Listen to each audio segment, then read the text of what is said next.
Have you ever wanted to know how to remove Rhino lining from anything that anybody in the past had put on before? Well, today I got that side already treated, and I still got to do the other side. But I'm going to show you exactly what I'm using, exactly how I'm going to do it. It's going to take 24 hours for it to sit and percolate. But after this, I'm hoping to see if this will just peel off like butter. Peel off like a peel.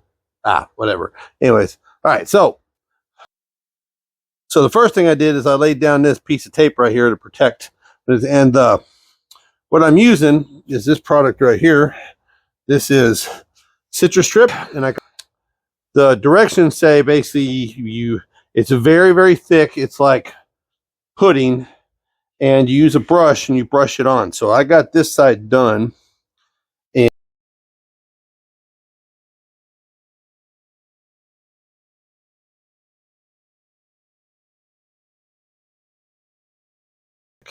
So you don't have to worry about it running.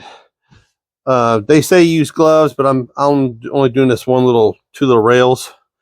But it's a very simple. Let's see if I can do this for you. Okay, and you just dip it in and but I would suggest make sure you do it both directions. Okay, because of the texture of the Rhino line. Okay, so I'm just going to run down here, and this was very little it took to do this. That other side was like almost nothing. And because you're using a brush and you're going slow, and I have my guide tape there, we can just take it off. We want to take it off because this stuff is really thick. Okay, so you don't have to worry about it. And if you wanted to, I'll go back with a finger and a paper towel and clean this up a little bit. This is hard to do one-handed, but like I said, it says to brush it all the same direction, which basically I am. I'm just working it in to the texture. So I'm going to finish this up, and then I'll show you. We'll finish this up, and I'll show you the special trick. Now, I did clean it with this. So this is just a little plastic brush on my drill, but it really did a good job of getting all them little nooks and crannies clean so that stripper can do its job. I suggest it. Scrub it with a brush of some kind, both directions, and just get it as clean as possible. Blow it off and then lay the stuff to it.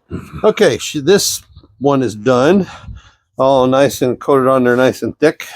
And didn't really need everything that I put in there, and I barely used anything out of the deal. So if I wanted to, I could do this bed with just that jug. Maybe. Anyway, so once you get done with this, we're just going to throw this away because there's no cleaning it up. That ain't the whole trick to this. Now, let me go get what the trick is. Now, the trick to this is these.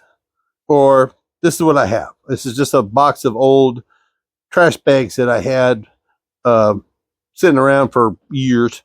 You can use any kind of plastic you want, but you need to cover this for 24 hours.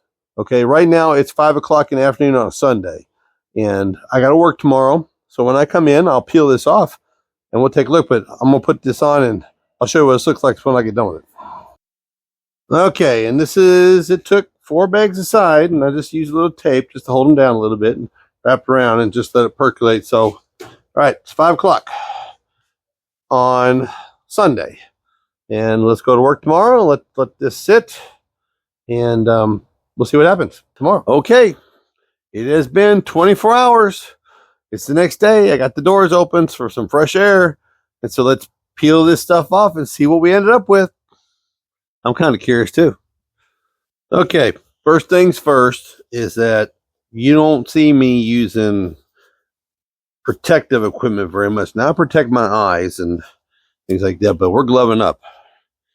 And these things are a pain in the butt. But we are dealing with caustic chemicals, and I don't want to take any chances.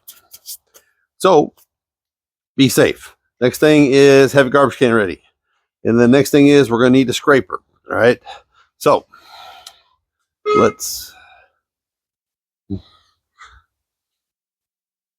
life is good when you're friends with your mail person. Life is good. All right, so let's start peeling and let's see how this turned out. Ooh, okay. See white.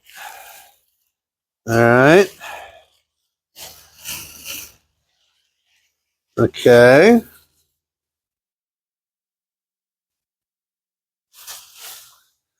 And let's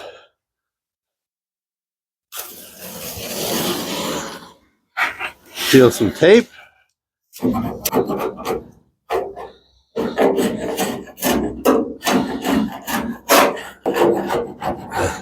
You can definitely tell where it was on heavy and where they got a little overspray on the for the round line itself. But all in all, it's a lot better than trying to burn it off. Trial and error light coat here. But it definitely is coming up. I'm sorry, I meant to tell you that on the passenger side, I put it on thin. This is kind of a test. Put it on thin on the passenger side and real thick on the driver's side. So, and this side already shows it's bubbling. It's coming off. So this side is already, you can see it's just all bubbling, and it's coming right up just like that. I mean, it's really working. So I would say if you're going to do it, put it on thick, and I can already tell you it's working better.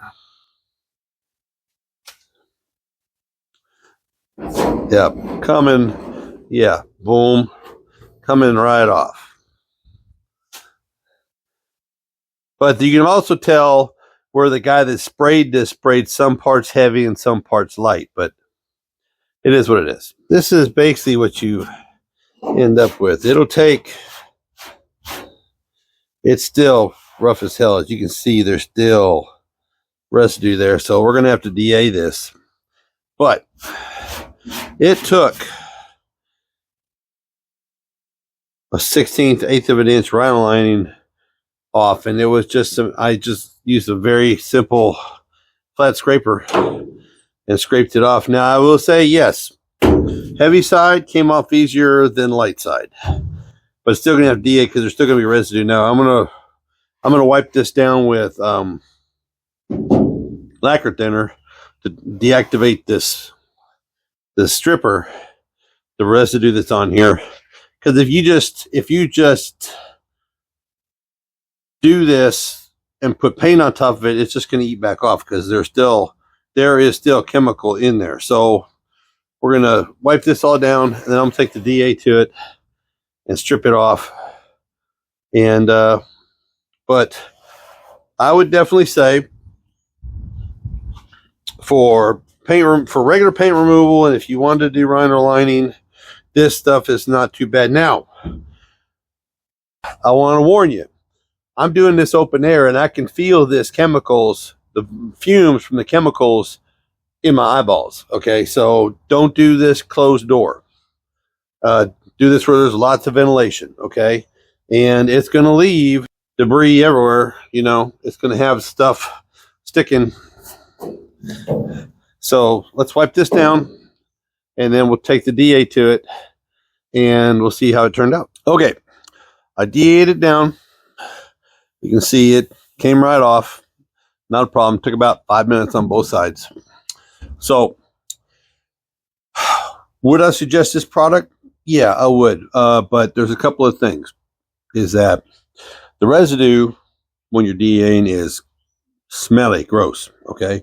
It is a caustic chemical, so do it in open air, or if you have to do it in the closed shop in the wintertime, wear some kind of apparatus. Wear gloves. Like I said, stripper is caustic materials. It will burn you if you get it on you, even though it doesn't smell bad out of the bottle and it doesn't look like it could hurt you. It's definitely a paint stripper. So if you don't want it gone, don't get it on it. Other than that, I think it did pretty good. I would suggest putting it on thick, especially with Rhino lining. Now, I haven't tried it on paint, but just a little spots where it went past the edge, where I was doing, it didn't really do much damage. So put it on thick. But I recommend it. It does work, and it's not too bad of a product. So if you're still here, like, share, subscribe, smash that button, hit that bell, tell your friends. Y'all have a great day. It's a great day today. Could be right online and gone in the morning. Hopefully. Y'all be good.